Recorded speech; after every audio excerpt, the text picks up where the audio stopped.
ছাত্ৰ-ছাত্ৰীসকল, আজি তোমালোকক চতুৰ্থ শ্ৰেণীৰ পৰিৱেশৰ পাঠ ২ উৎসৱ পাঠটো মই পঢ়াবলৈ লৈছোঁ।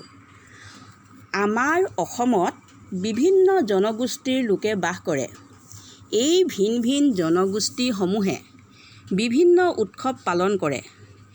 এই জনগোষ্ঠীসমূহ হ'ল বড়ো, চাহ জনগোষ্ঠী, দেউৰী, তিৱা, সোণোৱাল কছাৰী, কাৰ্বি আদি।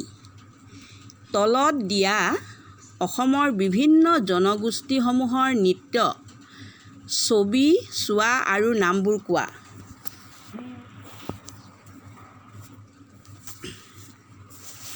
এক নম্বৰ ছবিখন তোমালোকে দেখিছা, এইখন হ'ল বড়ো জনগোষ্ঠীৰ উৎসৱ। ২ নম্বৰখন হৈছে চাহ জনগোষ্ঠী উৎসৱ।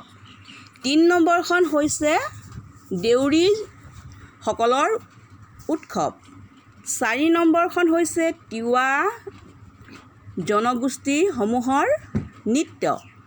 ঠিক তেনেকৈ ৫ নম্বৰখন হৈছে সোণোৱাল কছাৰীসকলৰ নৃত্য আৰু ৬ নম্বৰখন হৈছে কাৰ্বি জনজাতিসমূহৰ উৎসৱ।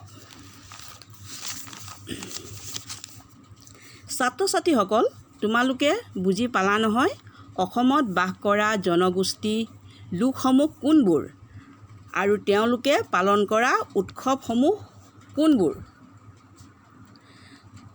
আজিলৈ ইমানতে সামৰিলোঁ। অহাবাৰ তোমালোকক বহলকৈ বুজাই দিম।